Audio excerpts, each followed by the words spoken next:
지금 제 말을 아주 주의 깊게 들어보세요. 이건 긴급한 사안입니다. 배를 만져보세요. 갈비뼈 바로 아래를 부드럽게 눌러보세요. 부풀어 오른 느낌이 드나요? 딱딱한가요? 아무것도 먹지 않았는데도 불편한가요? 이제 솔직하게 답해보세요. 마지막으로 완전히 시원하게 배변을 본 게 언제였나요? 화장실에 앉아서 정말 다 본 건지 의문이 들지 않았던 게 언제였나요? 만약 이 두 질문 중 하나라도 망설여졌다면 당신은 이미 위험지대에 있는 겁니다. 저는 이민준 박사입니다. 서울에서 20년 넘게 가정의학과를 운영해왔습니다. 제 병원에서 8,000명이 넘는 환자를 치료했고 여러분을 충격에 빠뜨릴 만한 사실을 말씀드릴 수 있습니다. 매일같이 제 진료실 문을 통해 들어오는 만성질환의 60%가 장에서 시작되었습니다. 심장이 아닙니다. 폐도 아닙니다. 소화기관입니다. 그리고 무서운 점이 뭔지 아세요? 대부분의 환자들은 거의 손 쓸 수 없을 때까지 자신의 소화 기능이 망가지고 있다는 사실을 전혀 몰랐습니다. 상황을 그려드리겠습니다.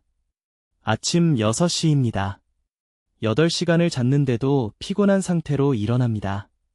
관절이 쑤십니다. 머리가 멍합니다. 화장실에 가도 아무 일도 일어나지 않거나 더 나쁜 경우엔 20분을 불편하게 앉아 있어야 합니다. 아침을 먹으면 1시간도 안 돼서 배가 풍선처럼 부풀어 오릅니다. 묵직함, 피로, 짜증이 느껴집니다. 이게 그냥 나이 드는 거라고 생각하시죠? 50이 넘으면 당연한 거라고 생각하십니다. 틀렸습니다.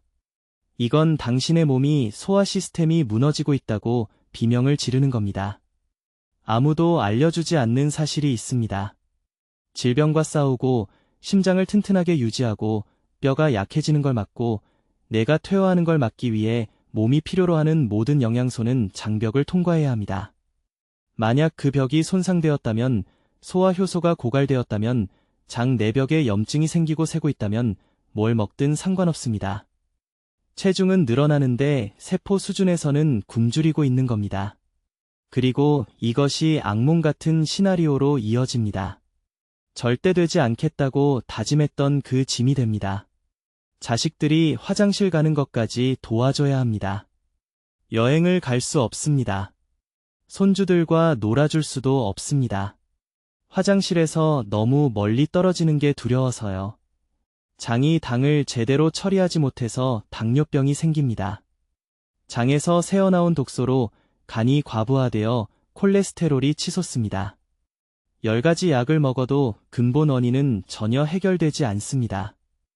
저는 강남에서 진료하면서 이런 패턴을 수백 번 목격했습니다. 똑똑하고 성공한 사람들이었습니다. 운동도 했습니다. 건강하게 먹으려고 노력했습니다. 그런데 모두 소화 시스템을 보호하는 똑같은 5가지 필수 항목을 놓쳤습니다. 그리고 제약회사들은 절대 이걸 알려주지 않을 겁니다. 왜냐하면 그중 4가지는 한국의 어느 시장에서든 합쳐서 10,000원도 안 되는 가격이기 때문입니다. 제가 오늘 얘기를 하는 걸까요? 3개월 전 송파구에 사시는 71세 박 여사님이 제 병원에 오셨습니다. 당뇨, 고혈압, 만성변비 약을 복용하고 계셨습니다. 매달 처방약에만 30만 원 이상을 쓰고 계셨습니다. 성인이 된 아들분이 모시고 왔는데 급격히 체중이 빠지고 대부분의 날들을 아파트 밖으로 나갈 힘조차 없으셨기 때문입니다. 장이 너무 손상되어서 음식에서 거의 아무것도 흡수하지 못하고 계셨습니다.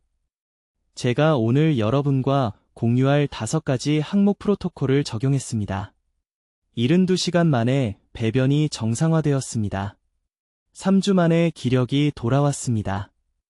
2개월 만에 혈당이 너무 안정되어서 담당 의사가 당뇨약을 절반으로 줄였습니다. 지난주 제 진료실에 들어오셔서 눈물을 흘리며 저를 껴안으셨습니다. 이건 기적이 아닙니다. 현대의학이 잊어버린 기본적인 생화학입니다. 여러분의 장은 치유될 수 있습니다. 소화 효소는 재생될 수 있습니다. 장 내벽은 스스로 회복할 수 있습니다. 하지만 절실히 필요한 5가지 특정 항목을 제공해야 하고 매일 장을 파괴하는 흔한 3가지 행동을 중단해야 합니다. 서울에서 환자를 진료한 20년 동안 제 양심에 무겁게 짓누르는 뭔가를 고백해야 할 것 같습니다. 제 이름은 이민준 박사이고 매일 건너뛰는 5가지 특정 항목에 대해서만 알았더라면 예방할 수 있었을 소화 문제로 고통받는 수많은 사람들을 지켜봤습니다. 지난달 68세 여성분이 복부 팽만과 통증 때문에 거의 똑바로 서지도 못한 채 제 진료실에 오셨습니다. 3주 동안 정상적인 배변을 하지 못했다고 하셨습니다. 3주요. 그런 불편함이 어떤 건지 상상이 되시나요? 저를 가장 두렵게 하는 건 이겁니다. 지금 이 순간 여러분이 이걸 듣고 있는 동안 단 하나의 경고 신호도 없이 장 내벽이 악화되고 있을 수도 있다는 겁니다. 통증도 없습니다. 극적인 증상도 없습니다. 그저 느리고 조용한 붕괴가 진행되면서 흡수불량, 만성염증, 그리고 결국 심각한 대사질환의 무대를 준비하고 있는 겁니다. 이걸 고칠 골든타임은 아무 이상도 느끼기 전입니다. 직접적으로 말씀드리겠습니다. 섬유질과 유산균에 대해 따라왔던 기존 조언이요. 틀린 건 아니지만 위험할 정도로 불완전합니다. 봉합이 필요한 상처에 반창고를 붙이는 것과 같습니다. 소화 관련 불편함을 호소하는 1만 5천 명 이상의 환자를 치료한 20년간의 임상 경험에서 저는 이런 접근법들이 표면적인 증상만 다룬다는 걸 발견했습니다. 실제로 장을 안쪽에서부터 파괴하고 있는 더 깊은 생화학적 원인을 완전히 놓치고 있습니다. 거의 모든 사람이 건너뛰는 첫 번째 필수 항목은 천연식품공급원의 소화효소입니다. 보충제가 아닙니다. 알약도 아닙니다. 몸이 절실히 필요로 하는 활성효소를 함유한 특정 식품을 말하는 겁니다. 나이가 들면서 이산 생성이 줄어듭니다. 50세 이후엔 생성량이 거의 40%나 감소합니다. 즉, 지금 위장에 있는 음식이 제대로 분해되지 않을 수도 있다는 뜻입니다. 그냥 거기 앉아서 발효되고 가스와 압력을 만들어냅니다. 효소가 풍부한 식품에 대해 이해해야 할 게 있습니다. 파파야, 파인애플, 그리고 발효채소에는 활성효소가 들어있습니다. 소화기관에 도달하는 즉시 작용하는 효소들입니다. 하지만 타이밍이 가장 중요합니다. 이러한 음식들을 잘못된 시간에 먹거나 잘못된 음식과 함께 섭취하면 그 효능이 완전히 사라집니다. 예를 들어 파파야와 함께 찬물을 마시면 몇 분 안에 파파인 효소가 파괴됩니다. 대부분의 사람들은 매 식사마다 자신의 소화를 스스로 방해하고 있다는 사실을 전혀 모릅니다. 두 번째 중요한 항목은 저항성 전분인데 여기서 사람들이 흥미로운 실수를 합니다. 모든 탄수화물이 동일하다고 생각하는 것입니다. 그렇지 않습니다. 저항성 전분은 하부장에 있는 유익한 박테리아를 먹여 살리는데 이 박테리아들이 장 내벽을 실제로 회복시키는 단세 지방산을 생성합니다. 조리에서 식힌 쌀, 조리에서 식힌 감자, 그리고 덜 익은 바나나에 이것이 풍부합니다. 하지만 여기 비밀이 있습니다. 너무 많이 재가열하면 저항성 전분이 다시 일반 전분으로 바뀌고 모든 효능을 잃게 됩니다. 강남에서 오신 박씨라는 환자분이 있었는데 7년 동안 그를 괴롭혀온 과민성 대장 증후군으로 저를 찾아오셨습니다. 7년간의 고통, 예측 불가능성, 그리고 화장실에서 멀리 떨어져 있는 것에 대한 불안감이었습니다. 저는 그분에게 하루 중 특정 시간에 저항성 전분을 섭취하는 것을 포함한 치료 계획을 세워드렸습니다. 11일 만에 그의 배변 활동이 정상화되었습니다. 한 달 만에 복통이 완전히 사라졌습니다. 그는 마침내 다시 자유로워졌다며 제 진료실에서 눈물을 흘리셨습니다. 세 번째로 모두가 건너뛰는 항목은 프리바이오틱 섬유질인데 이것은 일반 섬유질과는 완전히 다릅니다. 이것은 좋은 박테리아가 생존하고 증식하는 데 필요한 먹이입니다. 이것 없이는 아무리 많은 프로바이오틱스를 섭취해도 먹을 것이 없어서 그냥 죽어버립니다. 이제 대부분의 사람들이 완전히 무시하는 두 번째 중요한 항목에 대해 말씀드리겠습니다. 바로 지금 이 순간에도 여러분의 소화기관을 파괴하고 있는 것입니다. 이것은 서울에서 20년간 진료하면서 저를 가장 충격에 빠뜨린 것입니다. 소화 효소에 대해 말씀드리는 것인데 여러분이 생각하는 그런 종류가 아닙니다. 주의 깊게 들으십시오. 50세 이후 매년 위산이 약해지고 있습니다. 이것은 제 의견이 아닙니다. 생물학적 사실입니다. 하지만 제약회사들이 절대 말하지 않는 것이 있습니다. 제산제와 위산 억제제를 복용하는 것이 문제를 10배나 더 악화시킨다는 것입니다. 여러분은 증상만 치료하면서 장의 재앙을 만들고 있는 것입니다.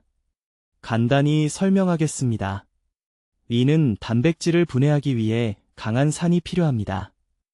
충분한 산이 없으면 음식이 위장에 몇 시간 동안 머물면서 여름 더위의 쓰레기처럼 발효됩니다. 그 발효가 식도로 밀려 올라가는 가스를 만듭니다. 속쓰림을 느낍니다. 제산제를 먹습니다. 일시적으로 속쓰림이 멈춥니다. 하지만 이제 위에는 산이 더욱 부족해집니다. 다음 식사는 제대로 소화될 수 없습니다. 악순환이 점점 더 심해집니다. 이 함정이 보이십니까? 강남구에서 오신 68세 박 씨라는 환자분이 계셨습니다. 완전히 절망한 상태로 제 병원에 오셨습니다. 12년 동안 보라색 위산 억제제를 복용해 오셨습니다. 12년이요. 심한 복부 팽만감 없이는 더 이상 고기를 드실 수 없었습니다. 역류 때문에 누워서 주무실 수가 없었습니다. 따님이 그분을 데려와서 말씀하셨습니다. 이 원장님, 제 아버지를 도와주세요. 체중이 줄고 있고 먹는 것이 두렵다고 하십니다. 저는 간단한 검사를 했습니다. 그분의 위산은 너무 약해서 물과 같았습니다. 저는 사실을 말씀드렸습니다. 박 씨, 그 약들은 이제 더 이상 도움이 되지 않습니다. 오히려 해를 끼치고 있습니다. 그분은 겁에 질린 표정이셨습니다. 하지만 원장님, 약을 끊으면 속쓰림이 더 심해지는데요. 라고 말씀하셨습니다. 저는 말했습니다. 네, 3일 동안은 힘들 것입니다. 하지만 우리는 증상을 덮는 것이 아니라 진짜 문제를 해결할 것입니다. 제가 그분에게 말씀드린 것을 지금 바로 적으십시오. 매 식사 전에 미지근한 물 반 컵에 사과식초 1스푼을 섞어서 마시십시오. 찬물이 아닙니다. 미지근한 물입니다. 식초가 위장이 더 이상 만들지 못하는 산을 공급합니다. 그렇게 간단합니다. 자연이 이미 수백 년 전에 해결책을 만들어 놓았습니다. 하지만 아무도 말하지 않는 중요한 부분이 있습니다. 쓴맛 나는 음식도 함께 먹어야 합니다. 쓴맛은 위장이 자연스럽게 더 많은 자체산을 생산하도록 신호를 보냅니다. 한국에는 민들레잎, 참나물, 쑥갓이 있습니다. 하지만 이것들을 구할 수 없다면 루콜라, 라디키오 또는 레몬 껍질도 드십시오. 쓴맛이 바로 방아쇠입니다. 혀가 위 세포로 직접 신호를 보냅니다. 박 씨는 정확히 이것을 실행했습니다. 일주일 만에 복부 팽만감이 절반으로 줄었습니다. 한 달 만에 제 지도 아래 보라색 알약을 완전히 끊었습니다. 3개월 만에 손자들과 함께 다시 갈비와 삼겹살을 드셨습니다. 그는 제 진료실에서 눈물을 흘리셨습니다. 이 원장님, 평생 다시는 음식을 즐길 수 없을 줄 알았습니다. 라고 말씀하셨습니다. 무슨 일이 일어났는지 이해하시겠습니까? 우리는 비싼 보충제를 추가하지 않았습니다. 서울, 부산, 한국 어디서나 구할 수 있는 것들을 사용해서 그분 몸의 자연스러운 기능을 회복시켰습니다. 사과식초는 5,000원도 안 합니다. 쓴맛 나는 채소는 어디에나 있습니다. 하지만 한 가지 중요한 실수에 대해 경고해야 합니다. 절대로, 제 말은 절대로, 아침에 빈속에 첫 번째로 사과식초를 마시지 마십시오. 인터넷에서 이런 조언을 끊임없이 보는데 위험합니다. 위 점막은 먼저 음식이 필요합니다. 특히 수년간 위산 억제제를 복용해왔다면 더욱 그렇습니다. 식사 5분 전에 식초 혼합물을 마시십시오. 그 전이 아닙니다. 위산을 회복시킬 황금 시간은 바로 지금, 오늘입니다. 손상이 영구적이 되어 심각한 영양소 결핍으로 이어지기 전에 말입니다.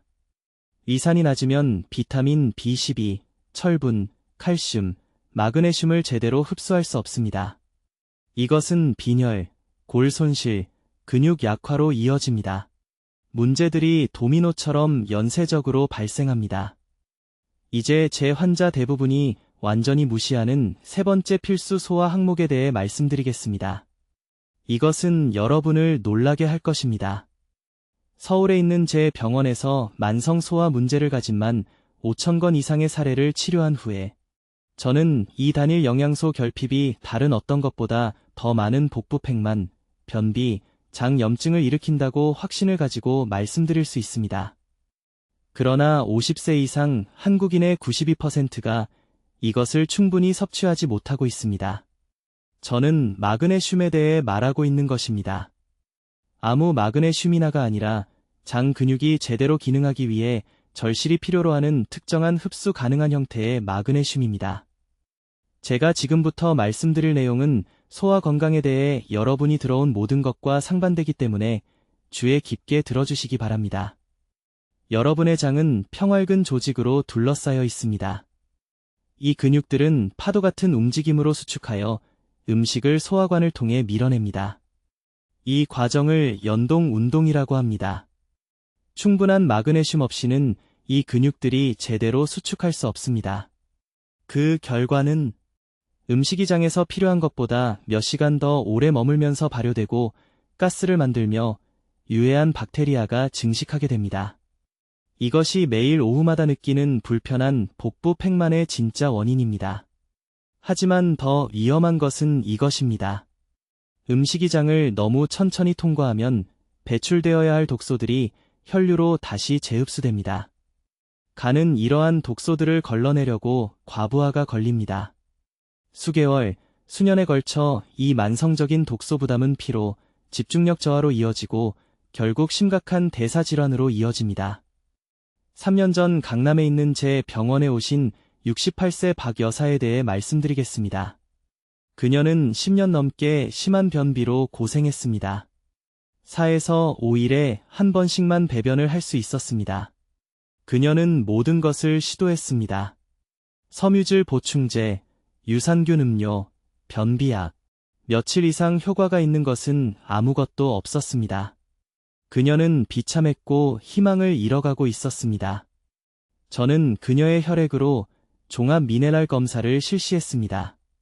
그녀의 마그네슘 수치는 위험할 정도로 낮았습니다.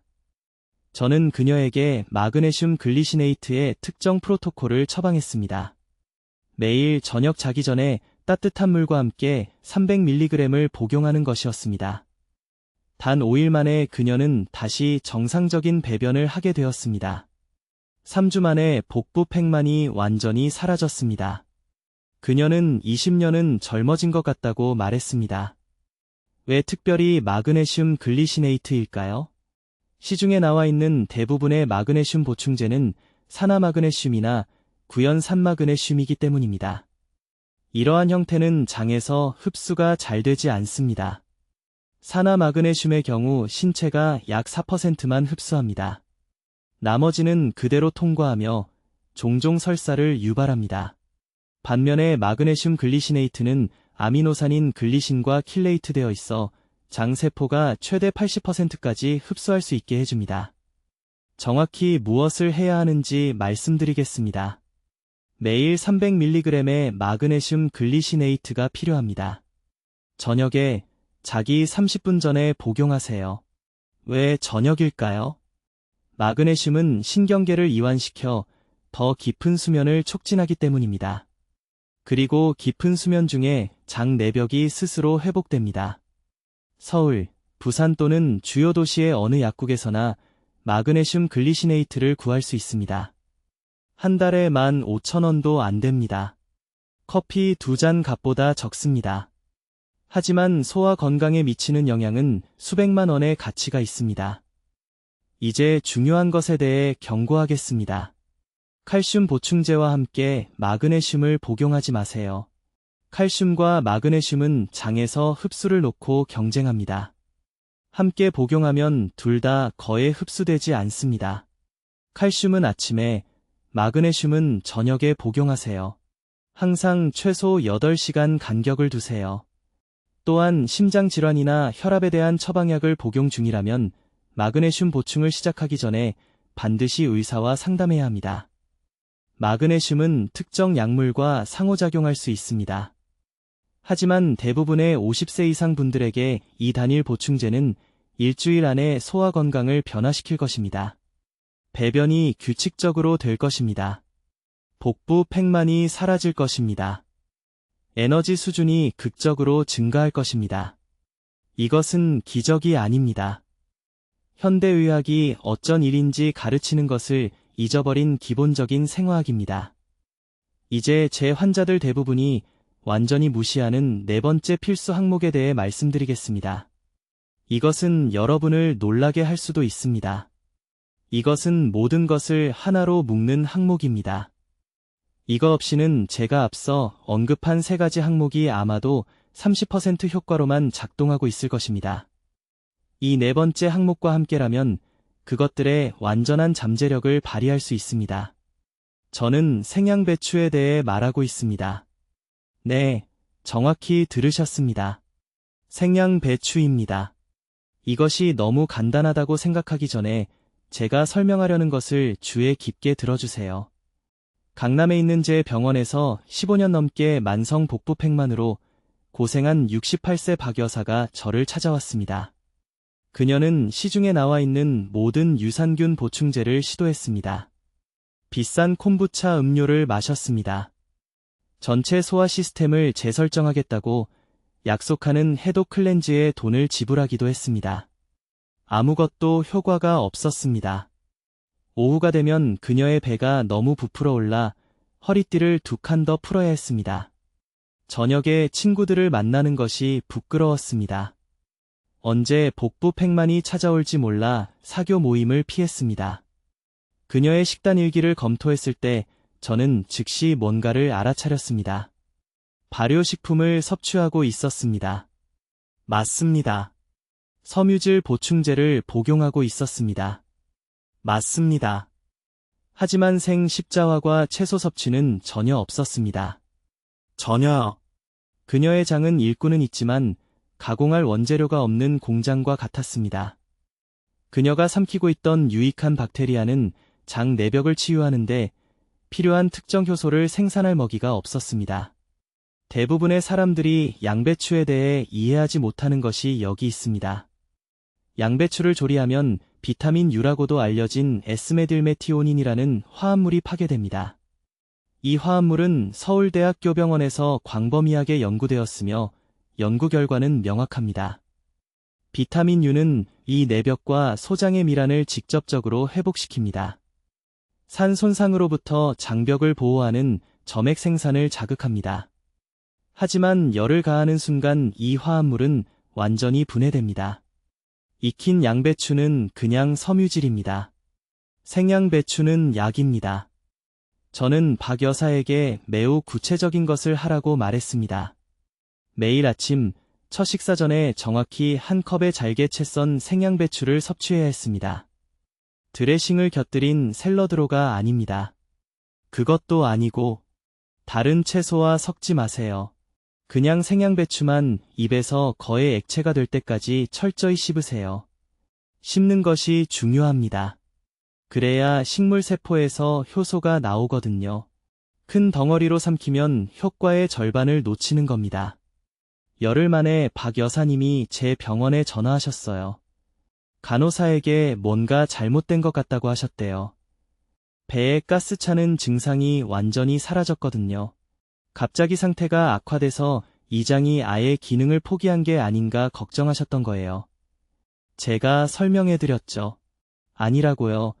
이게 바로 치유되는 과정이라고요. 10년 넘게 절실히 필요했던 회복물질을 장 내벽이 드디어 받아들이고 있는 거라고요. 하지만 여기서 모든 사람이 양배추로 범하는 결정적인 실수가 있습니다. 잘못된 시간에 먹는다는 거예요. 생양배추를 푸짐한 식사, 특히 지방이나 단백질이 많은 식사와 함께 먹으면 이산이 희석됩니다. 비타민 U가 장벽까지 효과적으로 침투할 수 없어요. 반드시 빈속에 드셔야 합니다. 아침에 제일 먼저 먹는 게 양배추의 황금 시간입니다. 위장이 비어 있어요. 장 세포들이 회복 성분을 가장 잘 받아들일 준비가 되어 있죠. 이때 양배추가 기적처럼 작용합니다. 양배추에 대해 꼭 말씀드려야 할 게 하나 더 있습니다. 비닐봉지에 든 미리 채 썬 양배추는 사지 마세요. 양배추를 자르는 순간부터 비타민 U가 산소에 노출돼 분해되기 시작합니다. 자른 지 24시간이 지나면 치유 성분의 60%를 잃게 됩니다. 양배추 통째로 사서 드시기 바로 직전에 직접 채를 써야 합니다. 네, 이게 아침에 3분 더 걸립니다. 하지만 박 여사님처럼 15년간 고통받은 것에 비하면 3분이 뭐가 중요합니까? 내일 아침에 이렇게 해보세요. 어느 시장이든 가서 양배추 한 통을 사세요. 한 컵 분량을 잘라내세요. 다른 걸 먹기 전에 5분 동안 천천히 씹으세요. 이걸 2주 동안 매일 하세요. 제 말 명심하세요. 소화가 완전히 달라질 겁니다. 자, 여러분, 이제 대부분의 사람들이 완전히 건너뛰는 5번째이자 마지막 필수 항목에 도달했습니다. 이건 소화에 대해 배워온 모든 것에 반하기 때문에 가장 논란이 많은 것입니다. 식이 지방에 대해 말씀드리는 겁니다.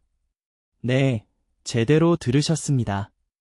적절한 시기에 올바른 종류의 지방은 소화 시스템이 제대로 기능하는데 절대적으로 중요합니다. 이게 왜 그렇게 긴급하게 중요한지 설명해 드리겠습니다.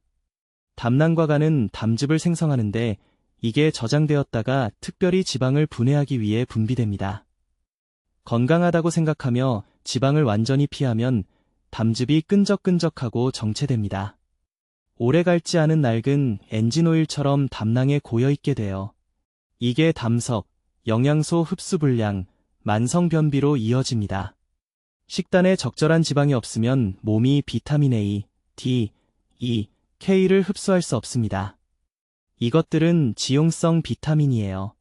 혈류로 들어가려면 지방이 필요합니다. 지방 없으면 흡수도 없어요. 끝입니다. 서울에서 20년간 임상 진료하면서 가장 충격적이었던 게 이겁니다.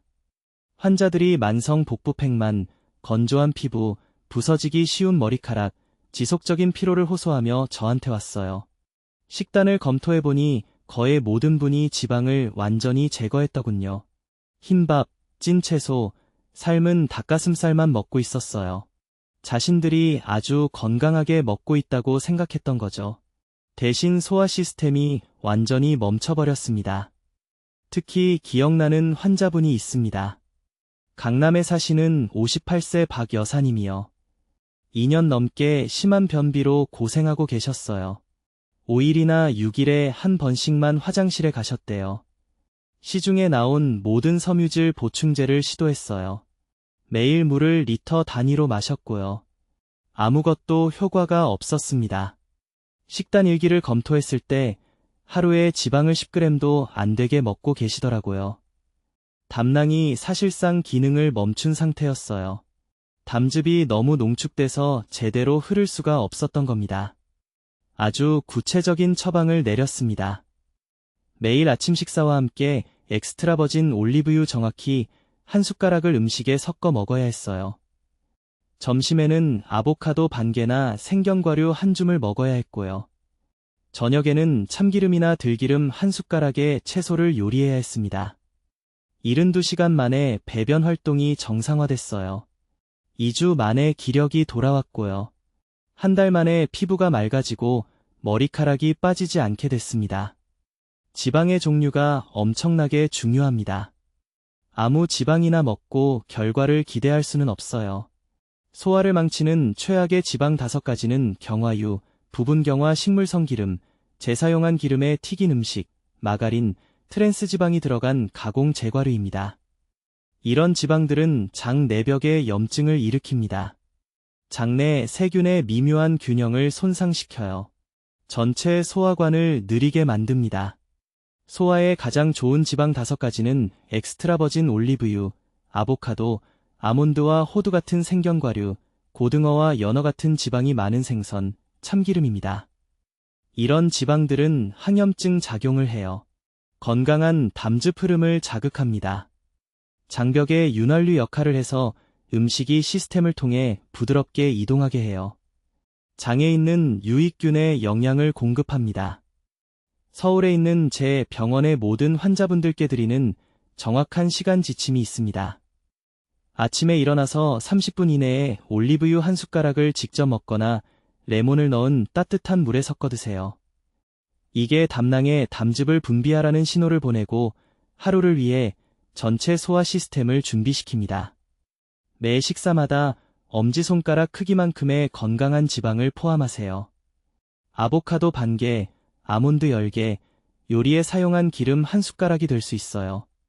제가 보는 가장 큰 실수는 사람들이 무작위 시간에 지방을 먹거나 한 번에 엄청난 양을 먹는 겁니다. 몸은 각 식사마다 일정량의 지방만 처리할 수 있어요. 너무 많으면 시스템에 부담이 돼요. 너무 적으면 아무 효과가 없고요. 일관성과 적절한 양이 전부입니다. 이것이 바로 여러분의 황금 시간입니다. 담낭과 간 기능에 영구적인 손상이 발생하기 전에 지금 당장 이 실수를 바로잡아야 합니다. 이제 제가 서울에서 20년 넘게 진료실에서 소화기관을 변화시키는 것을 목격한 6번째 필수 항목에 도달했습니다. 이것은 모든 분들을 놀라게 합니다. 처음에는 너무 단순해 보여서 환자분들이 웃으십니다. 하지만 주의 깊게 들어보세요. 이 항목은 15년간 고생하신 환자분들의 만성 변비를 72시간 만에 해결했습니다. 바로 생발효 배추즙, 저온 살균하지 않은 것을 말씀드리는 겁니다. 발효 배추 자체가 아닙니다. 액체입니다. 전통적으로 발효된 채소 위에 떠 있는 즙 말입니다. 다른 어떤 것도 효과가 없을 때 이것이 효과가 있는지 정확히 설명해 드리겠습니다. 장 내벽에는 육모라고 불리는 작은 손가락 모양의 돌기들이 있습니다. 이 육모들이 음식에서 영양분을 흡수합니다. 하지만 수십 년간 가공식품, 정제 설탕, 화학 첨가물을 먹으면서 이 육모들이 평평해집니다. 손상됩니다. 염증이 생깁니다. 육모가 손상되면 2가지 치명적인 일이 동시에 일어납니다. 첫째, 건강한 음식을 먹어도 영양분을 흡수할 수 없습니다. 잘 먹어도 몸은 굶주립니다. 둘째, 해로운 박테리아가 손상된 부위에 번식하여 독성가스를 생성하고 이것이 매일 오후에 느끼는 복부 팽만감을 일으킵니다. 생발효 배추즙에는 락토바실러스 플란타럼이라는 특정 유형의 유익한 박테리아가 들어있습니다. 이것은 요구르트에 들어있는 박테리아와 다릅니다. 약국에서 비싸게 사는 유산균 알약의 박테리아와도 다릅니다. 락토바실러스 플란타럼은 독특한 능력이 있습니다. 손상된 육모를 실제로 복구하는 치유 화합물을 분비합니다. 내부에서부터 장 내벽을 재건합니다. 하지만 모두가 놓치는 중요한 부분이 있습니다. 고형 배추가 아니라 액체를 섭취해야 합니다. 왜일까요? 액체에는 이러한 박테리아의 농도가 가장 높을 뿐만 아니라 발효 과정에서 이미 생성된 효소도 들어있기 때문입니다. 고형 배추를 먹으면 이 산이 대부분의 유익한 박테리아를 장에 도달하기 전에 파괴합니다. 하지만 액체는 빠르게 통과하여 실제 치유가 일어나는 소장으로 살아있는 박테리아를 직접 전달합니다. 강남구에 사시는 박 씨라는 68세 여성 환자분이 계셨습니다. 절박한 심정으로 제 진료실에 오셨습니다. 3주 동안 정상적인 배변을 하지 못하셨습니다. 소화를 위해 4가지 다른 약을 복용하고 계셨습니다. 모든 섬유질 보충제를 시도했습니다. 자두 주스를 질릴 때까지 마셨습니다. 아무것도 효과가 없었습니다. 복부가 너무 팽창해서 임신 6개월처럼 보였습니다. 통증과 압박감 때문에 잠을 잘 수 없었습니다. 모든 것을 중단하라고 말씀드렸습니다. 모든 섬유질을 중단하세요. 3일 동안 모든 약을 중단하세요. 단 하나의 지시만 드렸습니다. 아침 식사 30분 전과 저녁 식사 30분 전에 생발효 배추즙 1컵을 마시세요. 딱 1컵입니다. 매번 약 80ml입니다. 나흘째 되는 날 전화를 주셨습니다. 전화기 너머로 우시고 계셨습니다. 무슨 끔찍한 일이 일어난 줄 알았습니다. 하지만 안도감에 우시는 거였습니다. 거의 한 달 만에 처음으로 자연스럽게 배변을 하셨습니다. 복부 팽만감이 절반으로 줄었습니다.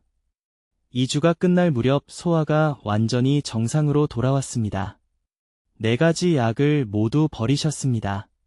이것은 기적이 아니었습니다. 단순히 몸이 스스로 회복하는데 필요한 정확한 생물학적 도구를 제공한 것뿐이었습니다. 이제 이 즙을 구하는 방법에 대해 알아야 할 것이 있습니다. 슈퍼마켓에서 저온 살균된 제품을 사서는 안 됩니다. 저온 살균은 모든 유익한 박테리아를 죽입니다. 최소 5일 동안 실온에 보관된 전통 방식으로 발효된 배추가 필요합니다. 한국의 많은 가정에서는 여전히 집에서 만듭니다. 직접 만들지 않는다면 밀봉 포장이 아닌 대량으로 전통 발효 채소를 판매하는 재래시장을 찾으세요. 용기를 열면 위쪽에 액체가 고여 있는 것을 볼 수 있습니다. 그 액체가 순수한 소화 약입니다. 약 반 컵 정도를 따라내세요. 그대로 마시세요. 다른 것과 섞지 마세요. 데우지 마세요. 박테리아가 살아서 장에 도달해야 합니다. 이제 오늘 논의한 모든 것을 일상생활에서 정확히 어떻게 적용하는지 말씀드리겠습니다. 복잡한 이론이 아닙니다. 내일 아침부터 시작하는 실용적인 생존 가이드입니다. 첫째, 시간 순서입니다. 이것은 절대적으로 중요합니다. 아침에 일어나면 입에 다른 것을 넣기 전에 미지근한 물 1컵을 마시세요. 냉장고의 찬물이 아닙니다. 뜨거운 차도 아닙니다. 체온 정도의 미지근한 물입니다. 이것이 장 내벽을 깨우고 효소 통로를 준비시킵니다. 15분을 기다리세요. 조급하신 거 압니다. 아침 식사를 서두르고 싶으신 거 압니다. 하지만 25분의 시간이 소화 재설정을 위한 황금 시간입니다. 둘째, 아침 식사에는 우리가 논의한 5가지 항목이 모두 포함되어야 합니다. 한두 개가 아닙니다. 5가지 모두가 함께 작용해야 합니다. 된장 1큰술, 구운 고등어 2조각 또는 손바닥 크기의 기름진 생선 1조각, 최소 3가지 색깔을 포함한 채소 1그릇, 껍질째 먹는 작은 고구마 1개, 그리고 사골국이나 미역국 1그릇. 이 모든 것을 한꺼번에 구할 수 있나요? 네. 전통 한식 아침 식사에는 장이 절실히 필요로 하는 모든 것이 들어 있습니다. 셋째, 오후 보호 프로토콜입니다. 오후 2시에서 3시 사이에 소화효소가 자연스럽게 감소합니다. 이때 유산균 보충제를 섭취해야 합니다. 플레인 발효 요구르트 1개, 과일과 설탕이 들어간 달콤한 맛의 제품이 아닙니다. 플레인입니다.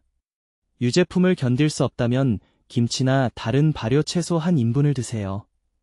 천천히 드세요. 삼키기 전에 입안을 코팅하도록 하세요. 넷째, 모두가 저지르는 저녁 실수입니다. 잠자리에 들기 최소 3시간 전에는 식사를 중단하세요. 이것이 다른 어떤 단일 습관보다 더 많은 소화기관을 파괴하는 것을 봤습니다.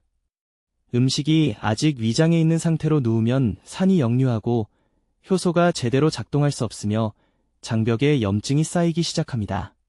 최소 3시간입니다. 10시에 주무신다면 마지막 식사는 7시에 해야 합니다.